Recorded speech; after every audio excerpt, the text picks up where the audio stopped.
घमंडी शेर और चालाक बंदर की कहानी। एक समय की बात है। एक घने जंगल में एक बलवान शेर रहता था। वह जंगल का राजा था और सारे जानवर उससे डरते थे। लेकिन धीरे धीरे शेर के अंदर घमंड आ गया। वह खुद को सबसे ज्यादा चालाक और ताकतवर मानने लग गया। उसी जंगल में एक चालाक बंदर भी रहता था, जो बहुत बुद्धिमान और मजाकिया स्वभाव के लिए जाना जाता था। एक दिन जान एक दिन शेर ने सभी जानवरों की सभा बुलाई और घमंड में बोला, मैं इस जंगल का राजा हूँ और सबसे ज्यादा ताकतवर और सबसे ज्यादा बुद्धिमान भी। कोई है जो मुझे चुनौती दे सकता है? सारे जानवर डर के मारे चुप रहे। लेकिन बंदर हंसता हुआ बोला, हे शेर राज, आप ताकतवर हो सकते हैं, लेकिन चालाक नहीं। शेर ने सुनकर उसका गुस्सा सातवें आसमान पर चढ़ गया और उसने बोला, अच्छा, तो तुम चालाक हो। चलो देखते हैं कि तुम कितने होशियार हो। अगर तुम मेरी परीक्षा पास कर लो तो मैं मान लूंगा कि तुम मुझसे ज्यादा चालाक हो।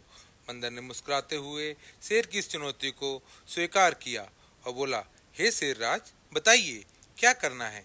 शेर ने कहा, इस जंगल के पार एक नदी है जहाँ पर बहुत सारे खतरनाक मगरमच्छ रहते हैं।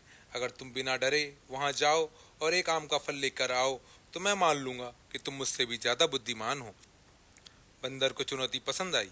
वह फुर्ती के साथ पेड़ों के ऊपर चढ़ा और उछलता कूदता हुआ नदी के पास पहुंच गया। मगरमच्छ से बचते हुए और बिना नदी में गए वह पेड़ की डाल से एक आम का फल तोड़ के लेके आया।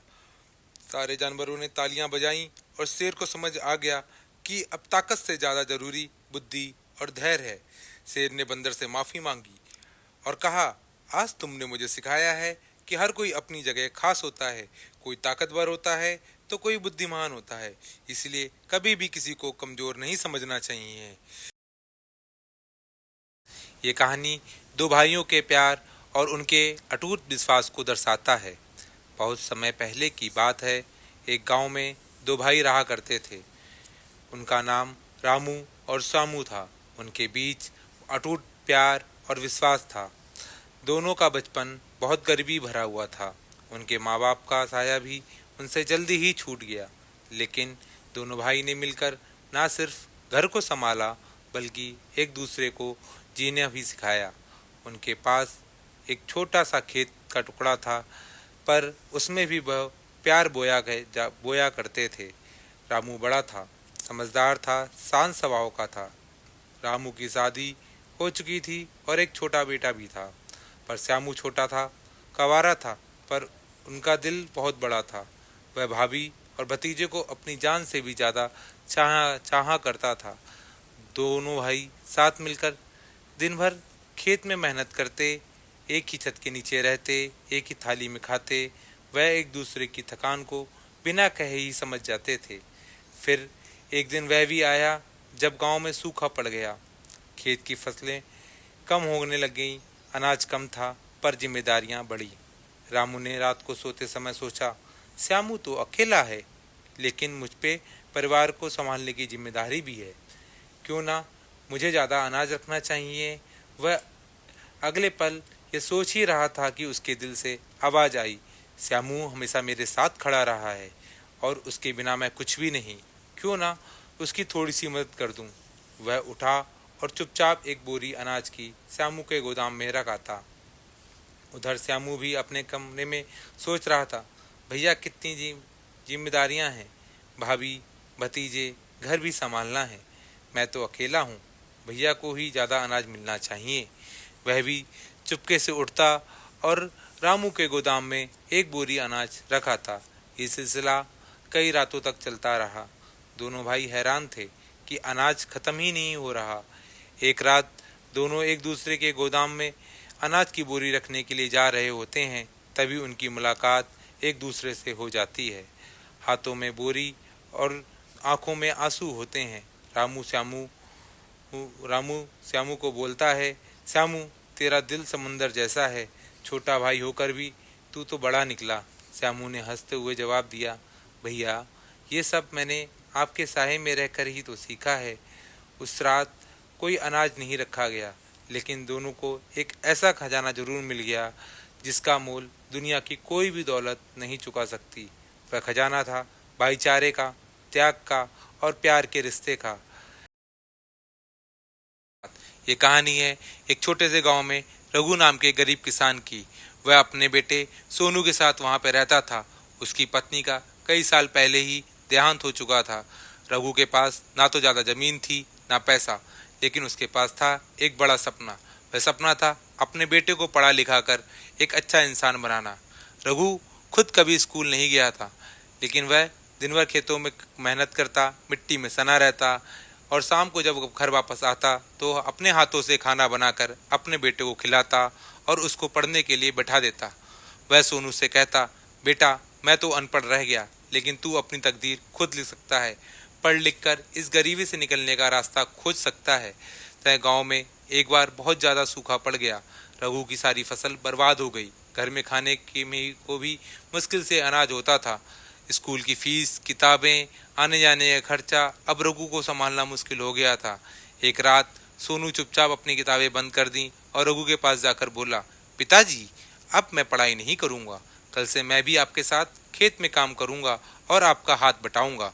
रघु चुपचाप सोनू को देखता रहा और उसकी पीठ पे हाथ रखकर बोला, अगर तू मेरे साथ खेत में काम करेगा तो एक गरीब किसान बन के ही रह जाएगा, लेकिन अगर तू पढ़ेगा तो सिर्फ न अपने लिए बल्कि हम सभी का रास्ता बदल सकता है।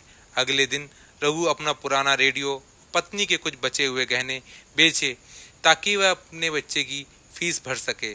सोनू अब और भी ज़्यादा मेहनत करने लगा। वह सुबह स्कूल जाता, दोपहर में खेत पे अपने पिता की मदद करता, रात को लैंटेन के नीचे ढेर सारी मेहनत करता। एक दिन उसकी मेहनत रंग लाई। सालों की कठिनाइयों के बाद सोनू ने आईएएस की परीक्षा पास कर ली। जब सोनू पहली पोस्टिंग उसी जिले में हुई, वह सरकारी गाड़ी से अपने गांव पहुंचा। गांव के लोग हैरान थे। वही सोनू जो कभी फटी किताबें लेके स्कूल जाता था, आज बड़ी गाड़ी में आया है। सोनू गाड़ी से उतरा, सीधा अपने पिता के पास गया और उनके पैर छू के बोला, पिताजी मैं जो भी कुछ हूँ आपकी वजह से हूँ। आपने भूखा रहकर मुझे पढ़ाया है, आज आपकी मेहनत रंग लाई है। रघु ने के आंखों में आंसू थे और उसके चेहरे पे गर्व और संतोष। इस कहानी से हमें ये सीख मिलती है कि जब एक पिता सपना देखता है तो और बेटा मेहनत करता है तो गरीबी भी हार जाती है। ये कहानी है दो गहरे दोस्तों की। एक बार की बात है कि एक गांव में दो दोस्त रहते थे जिनका नाम राहुल और अमन था।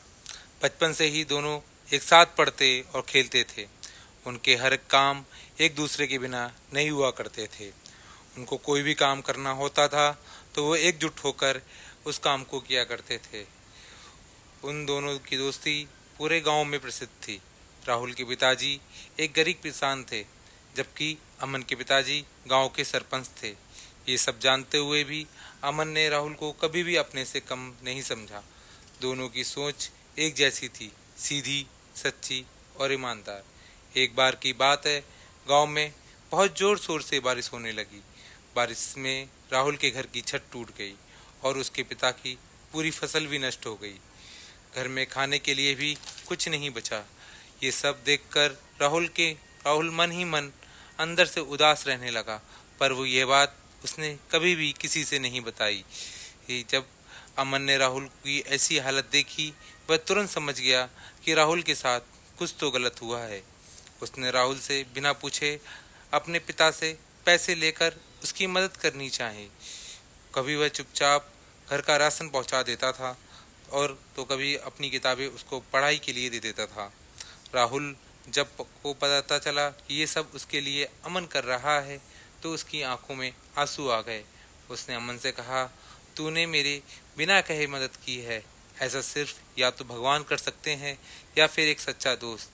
अमन ने भी मुस्कुराते हुए कहा, दोस्ती का मतलब यही होता है जो बिना कहे एक दूसरे के दर्द को समझ जाएं। समय बीतता चला गया और कुछ सालों के बाद दोनों दोस्त शहर पढ़ने के लिए चले गए। कड़ी मेहनत और लगन से राहुल एक बड़ा इंजीनियर बन गया और अमन भी एक बड़ा अफसर बन गया। उनकी दोस्ती में अभी भी कोई कमी नहीं आई थी। उनकी दोस्ती वैसी की वैसी थी, बिना किसी स्वार्थ और बिना किसी सपना। राजू नंगे पैर और फटे कपड़ों में दृढ़ संकल्प के साथ गांव के स्कूल की ओर चलता है। उसकी किताबें पुराने अखबार में सावधानी से लिपटी हुई हैं। दूसरे बच्चों के ताने से वह बेपरवाह राजू अपनी शांत दृढ़ता बनाए रखता है। कक्षा के अंदर शिक्षक के शब्द वादे के साथ गूंजते हैं। राजू, अगर तुम मेहनत करोगे तो तुम निश्चय रूप से सफल हो जाओगे। एक लैंटेन की मंद रोशनी में राजू लगा रहता है।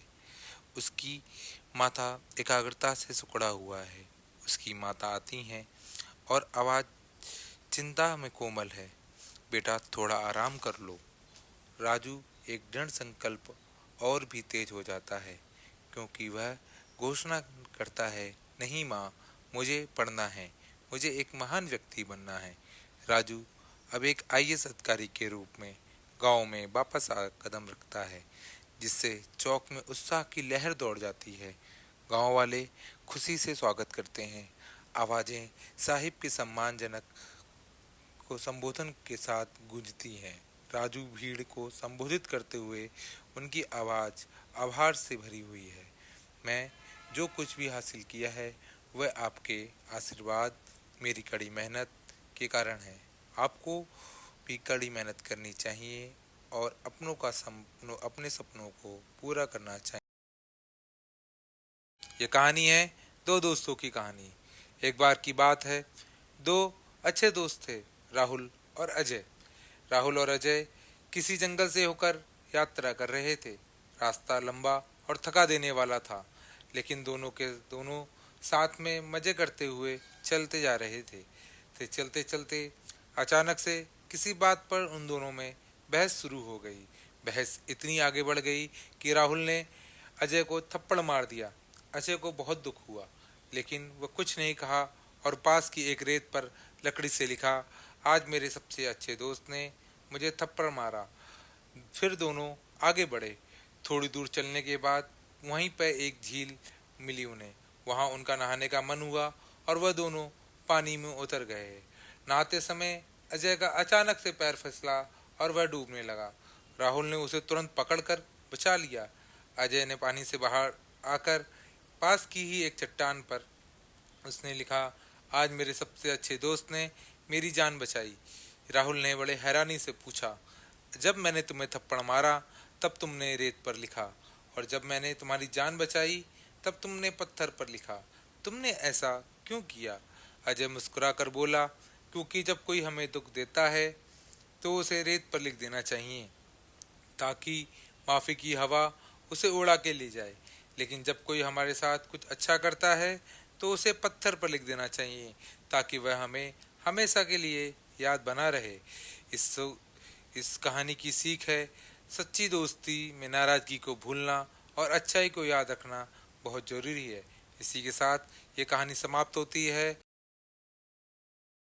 राजू की जिज्ञासा। एक छोटे से गांव में एक राजू नाम का लड़का रहता था।